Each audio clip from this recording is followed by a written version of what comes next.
Hey guys, Trey Hill from the Debate channel here, and I wanted to do a video about this article that I saw today, which tied into the jobs report that we got for the month of July. And it's titled, Jobs Report Disputes Trump's Claim that Immigration Hurts U.S. Workers and Lowers Wages. And this is from the USA Today, if you want to read it for yourself. The government's latest jobs report Friday undercut President Trump's argument that legal immigration should be cut in half because low-skilled foreign workers are taking jobs from native-born Americans and driving down their wages. So, the president's new thing that he's trying to tackle is one of his original things, and that's immigration. He wants to cut the number from 1 million to 500,000 that can legally enter the United States every year.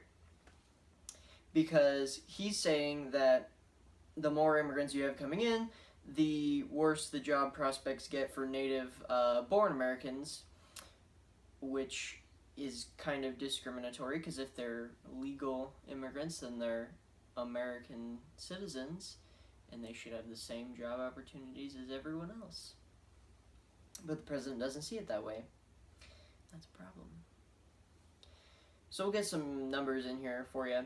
The Labor Department said 209,000 new jobs were created in July, driving down the unemployment rate to 4.3%, matching a 16-year low set in May. The jobless rate for whites was 3.8%, so low that economists consider the number virtually full employment for that group. So, 209,000. That's a good number, obviously. Still extremely low employment rates, continuing to drive that down. Always a good sign. Always nice to see.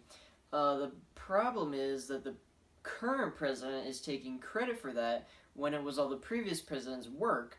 A lot of what conservatives don't get is that right now we are still in Obama's fiscal year that was set previously. So Trump cannot take credit for the job growth. But still a lot of people don't get that. The July report was the 82nd consecutive month of net job gains, a record at a time of increased legal immigration. The average hourly earnings for U.S. workers also continued increasing, rising 2.5% for the year and outpacing inflation. Wage growth, has been far higher in the past decades, but immigration experts and economists said numerous studies conclude that immigrants are not the cause of stagnant wages. I'll tell you right now. The cause of stagnant wages is because of you have these giant multinational corporations that are trying to maximize profits as much as they can, so they squeeze the life out of their workers who work very hard. Usually their wages are so low that they have to take multiple jobs, 2, sometimes even 3 jobs, just to get by, which is absolutely sickening. We have a quote here as well. The foundation of what the Trump administration, arguing does not work out in the real world, said Alex Noroste, did not pronounce that name right, an economist and immigration policy analyst at the Libertarian Cato Institute. So, even someone that I probably would not agree with on much else, since he's a libertarian, or works for a libertarian institute, even sees through this sham claim that these immigrants, they're coming in and they're taking all our good jobs, and they're just pouring in over the borders. It's just horrible. This basically proves that that is completely false. I'll tell you what else though. I saw this other video where I think it was from the Young Turks.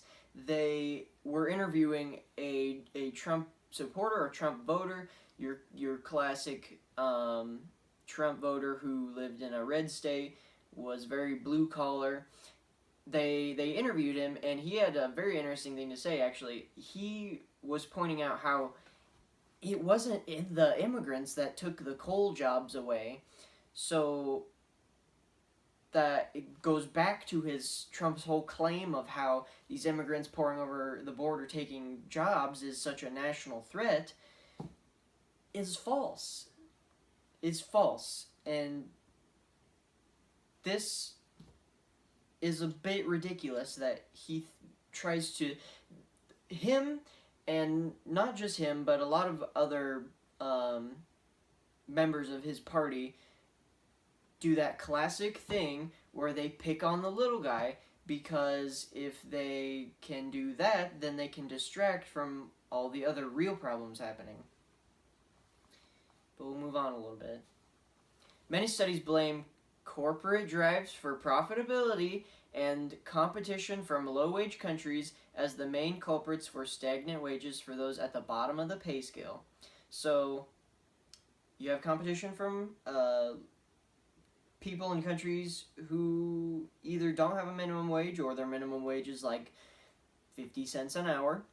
And then you have corporate drives for profitability. Again, one of the real problems that we're facing, to where these corporations have gotten so greedy that it is hurting the people that actually work hardest, those at the bottom of the pay scale. And it's not because, I always hate it when I hear conservatives talking about this too. It's not because, oh, those poor people, they're so lazy, they don't even have a job, they just sit around, wait for their handout to come from the government.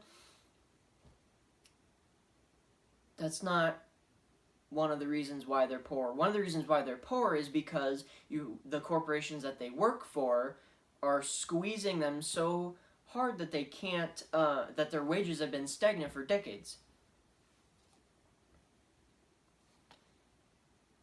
White House advisor Stephen Miller said Wednesday that Trump wants to cut the number of immigrants admitted to the United States from 1 million a year to 500,000 because low-skilled foreigners take jobs away from low-skilled Americans. Citing research conducted by the Center for Immigration Studies, a group that advocates for lower immigration, Miller said nearly 1 in 4 Americans between the ages of 25 and 54 are unemployed, a rate he said is even higher for Hispanics and African Americans.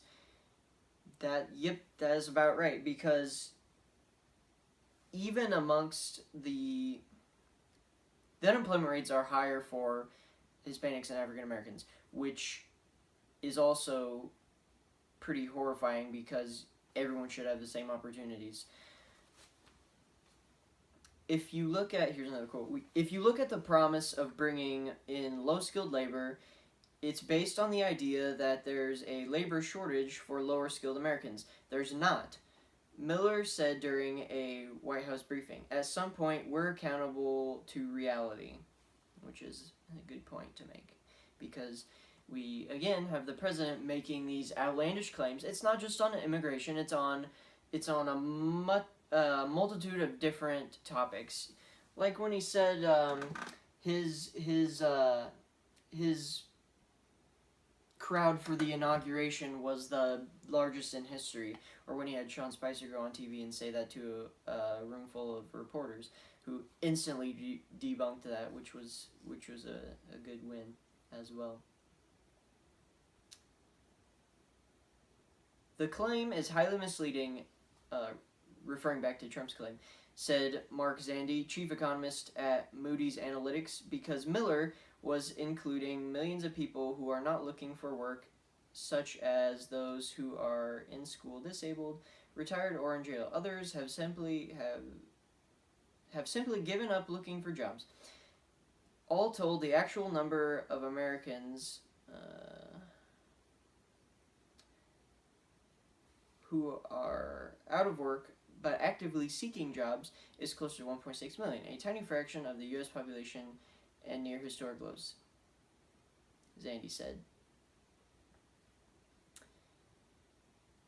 Now Roste, I still probably didn't pronounce that name right, said Miller's claim is also disputed by recent history. When the Great Recession hit in 2007 to 2009, the flow of undocumented immigrants entering the country plummeted. In fact, more Mexicans were returning to Mexico than coming to the United States, according to data from Pew Research Center, which also debunks the misleading claim that millions of Mexicans are pouring over the border and coming into the country. Based on Miller's argument, that should have led to a surge in Americans getting back to work. It did not. There's another quote here. Decreasing the number of people in the United States by decreasing immigration decreases consumer demand, which is true, which in turn reduces jobs. Now Rusted said.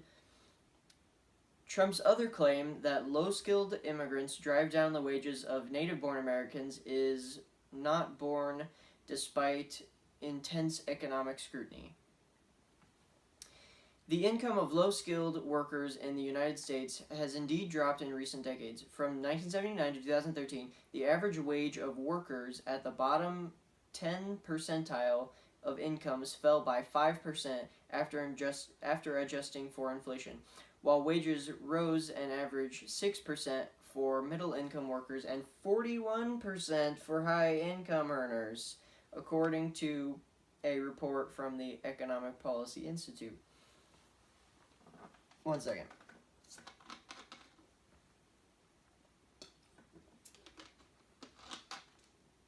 This is not an advertisement. There you have it right there. Back to those numbers. So the poor, their incomes fell. The middle incomes rose a meager 6%, while high-income workers had 41% growth, according to a report from the Economic Policy Institute. That's the very example, the best example, one of the best examples I see when it comes to economic inequality. You have a lot of these, you have some of the hardest working people don't get any of the benefits of their labor. It all goes back to the top. And that's because of poor economic policy. Yet studies have not been able to pin the drop for low-wage workers on immigration, and the president wants to blame immigrants for this drop in incomes for the bottom 10th percentile. Some have found very small negative impacts on the native-born Americans' wages, while others have found that immigrants actually boost wages slightly because they tend to buoy a region's overall economy. So it actually has the opposite effect of what the president's trying to point out. But again, he tries to blame immigrants for the nation's problems. That's not what this country's about.